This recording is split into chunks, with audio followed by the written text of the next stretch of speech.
Football often acts as a source to unite African nations in particular. It's been a stage for footballers to show their merit to the rest of the world. Stars like Mohamed Salah, Didier Drogba and Sadio Mane have risen up the ranks through the African footballing system. And while the sport has often brought joy to the continent, the same turned out to be the carrier of grief for one African nation. A football match turned into a bloodbath in the West African country of Guinea. The mayhem occurred during a local tournament between teams from two cities, Labe and hosts Inziko. The shocking incident hasn't just rocked the African nation, but has raised concerns over the situation currently in Guinea. Because the level of violence witnessed has been unprecedented and unlike any other fan clashes that we've seen and witnessed in the past. The exact number of deaths was not confirmed by the local authorities for a long while. Many news agencies, in fact, went with the death toll to be as high as 100. The government, of course, has confirmed now that the total number of deaths are at least 56.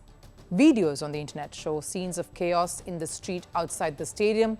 There were bodies lying on the ground, and among the victims, there were children too.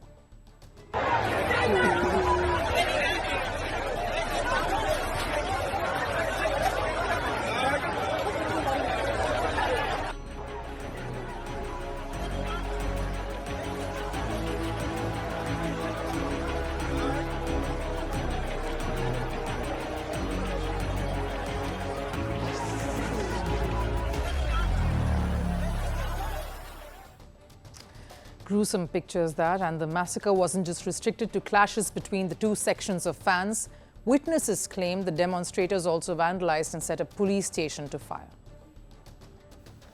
The government deplores the incident that marred the football match between the Labe and Nzeko teams this afternoon in Nzeko.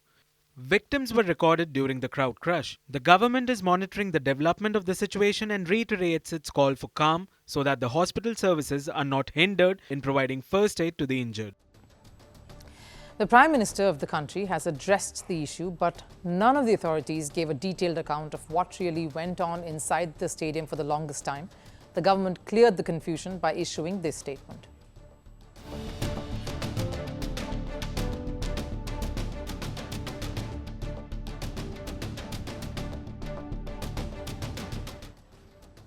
The country, of course, will continue to investigate the matter, but the government statement only confirms what one of the local media outlets seemed to have reported of the stampede resulting because of a furore over refereeing decisions during the game. That angry fans of the visiting team Labe started hurling stones on the pitch owing to some referee calls and then proceeded to invade the pitch. But can a refereeing decision alone lead to such a catastrophic event unfolding? Because this wasn't a competitive match or a club-level game. The result of this was rather inconsequential. This was still a local tournament which was reportedly organized in the honor of Guinea's interim president, Mamadi Doumbouya, seized power by force in 2021 by overthrowing the then president Alpha Condé. Guinea's military junta executed the coup. Around the same time, its neighbors like Mali, Burkina Faso and Niger also did the same with their respective militaries. And because of this, there was international pressure on Doumbouya to hand back the power to the government.